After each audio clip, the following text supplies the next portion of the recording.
আসসালামু আলাইকুম। আজকে আমি এসএসসি রেজাল্ট নিয়ে কিছু কথা বলছি।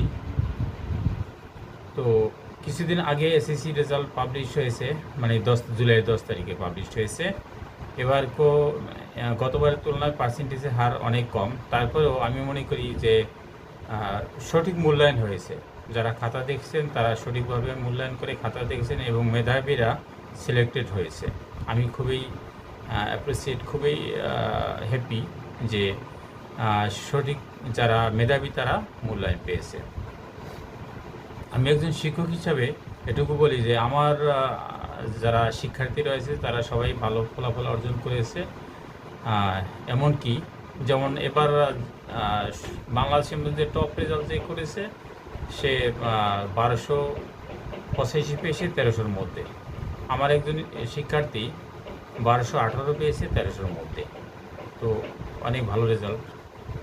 তবে দুঃখের বিষয় হলো অনেকে রেজাল্ট পাওয়ার পরেও কিছু কিছু গার্ডিয়ান আছে যারা শিক্ষককে একটা থ্যাঙ্কস দেওয়ার মতো মানে মেন্টালিটি নেই, থাকে না বা নাই।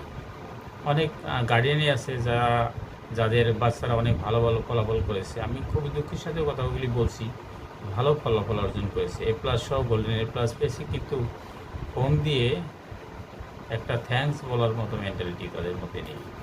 আমি খুবই মর্মাহত, খুবই কষ্ট পেয়েছি। এরকম আমি অনেক বছরের ধরেই টিচিং প্রফেশনে আছি।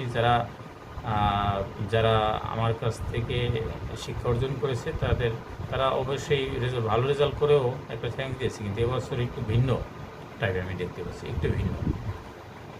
এবার যারা পাশ করেছে তারা এমন কিছু গার্ডিয়ান, সবাই না, কিছু গার্ডিয়ান মানে রেজাল্টের জন্য একটা থ্যাঙ্কস দিবে যে স্যার আপনার মাধ্যমে বা আপনার পরিশ্রম বা আপনার দায়িত্বশীলতার কারণে বা ভালো রেজাল্ট করেছে বা আমরা খুবই খুশি হয়েছি, এই কথাটুকু বলার মতো মেন্টালিটি অনেক গার্ডিয়ানের নেই। সো কেয়ার করার, কারণ এটা যার যার বিষয়। সবাই ভালো থাকবেন। আসসালামু আলাইকুম রহমতুল্লাহ।